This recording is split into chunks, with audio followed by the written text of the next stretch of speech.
Theresa May's ex-aide Gavin Barwell has laid into Lord David Frost and Boris Johnson, accusing him of misleading the public over a hated component of Brexit. The damning condemnation comes after former Brexit Minister Lord Frost had given a speech blasting Ms May's handover of power to Mr Johnson, labelling it as the worst of all worlds. Speaking to Policy Exchange, Lord Frost said Mrs May had made too many concessions whilst in power,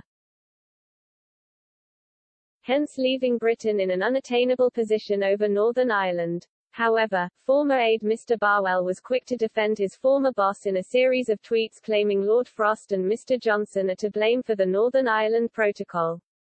Taking to Twitter, the former Downing Street Chief of Staff said, a thread on a remarkable speech by Lord David Frost in which he admits he blinked in the negotiations and the PM misled people about the deal.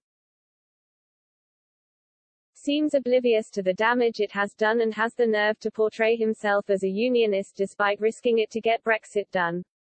Mr Barwell continued by citing examples of where Lord Frost and Mr Johnson failed on Brexit.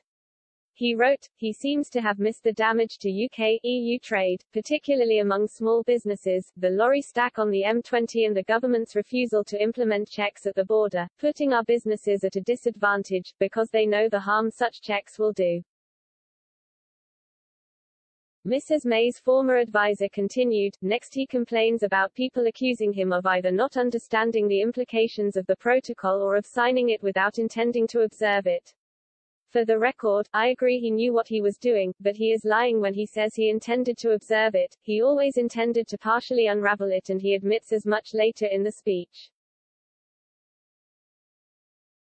The aide then went on to slam the Prime Minister over his role surrounding the Northern Ireland Protocol. He said, this isn't what Boris Johnson told the Conservative Party when he was campaigning to replace Theresa May. He said he would get rid of the Northern Ireland Protocol. Roll forward a few months to the autumn of 2019 when the Johnson government suggests an alternative protocol.